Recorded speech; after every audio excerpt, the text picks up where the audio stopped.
Kanina, tumapat ang wrap sa ruleta sa steamed fish. Ayan na! Sana fish! At ngayong napamalengke na namin ang paboritong isda at mga gulay ni Annalyn, oras na para iluto natin ang putahing pagsasaluhan namin mamaya. Kumukuha lang ako ng inspiration from our favorite sinigang sa miso. Kaya bibigayan ko lang siya ng ibang atake. So here's our mustasa.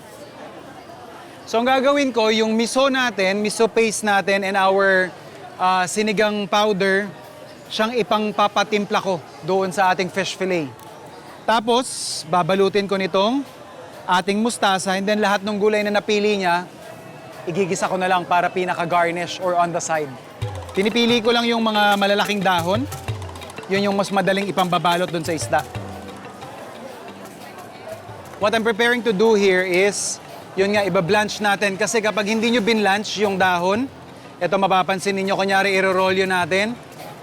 Ayan o, malutong siya masyado, nagsisnap yung mga stem niya. Para maiwasan yun, iba-blanch lang natin siya mabilis.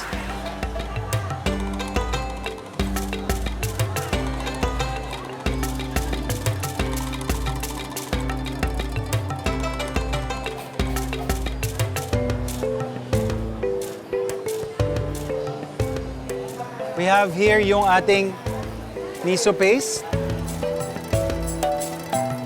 And then, yung ating tamarind powder. We're just gonna mix this together.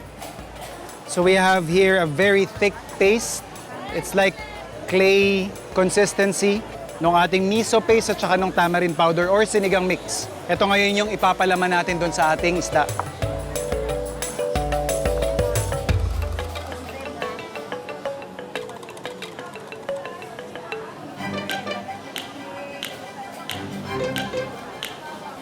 Then some of the paste doon din sa labas.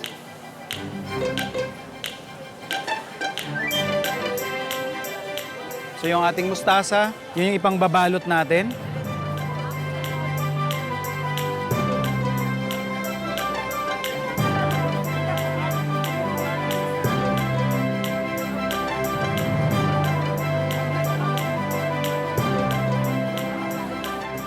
So we have here yung ating pampano fillet na napalamanan natin or na-season natin ng miso paste at saka ng sinigang powder.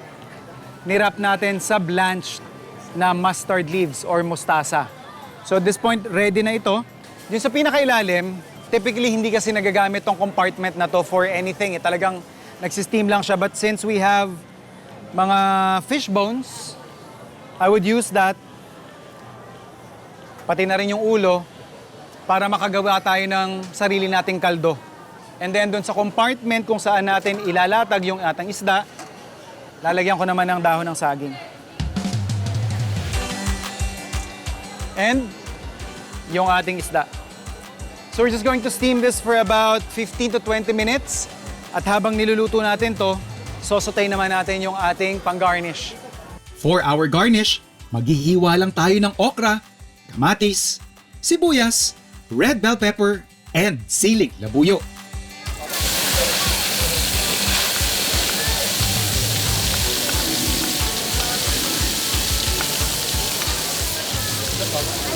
Tapos lalagyan ko lang din siya ng ating miso paste. So lagyan lang natin ng konting tubig.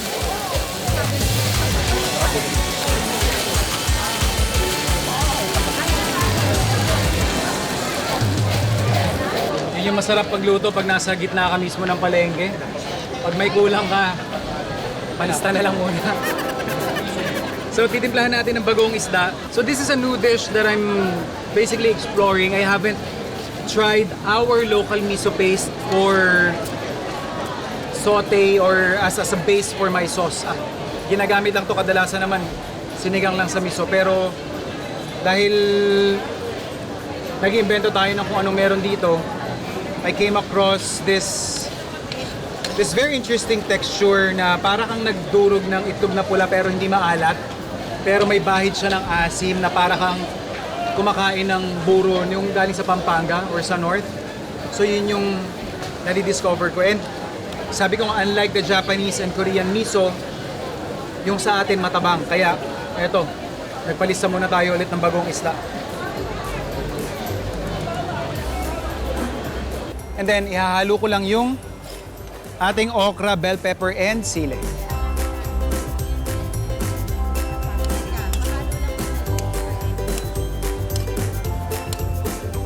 So maluluto na yung ating okra, hiwain lang natin yung talbos ng ating sili. Saka natin lilagay. Turn off the heat. Saktong-sakto, luto na rin yung ating inisim na pampano. Pwede tayo mag-serve.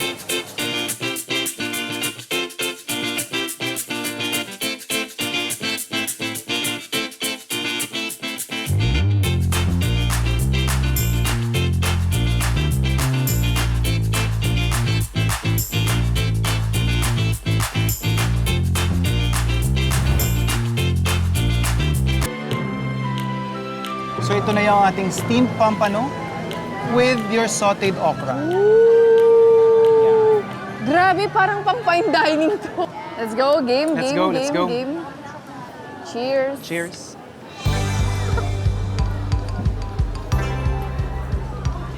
Okay. Okay. Nakuha ko naman yung Ang sarap! gusto kong ma-achieve. Ang sarap! Hala! Masarap siya! Anong lasa? Mm-mm. Para kang kumakain ng... Ng sinigang sa Yes, miso. ma'am. Oh, nahulaan niya. Parang ako kumakain ng sinigang sa miso, pero ano siya? Steamed. At ang sarap ng okra. Parang nung pagsubo ko parang feeling ko, parang lumilipad ako, na parang ang daming flavors.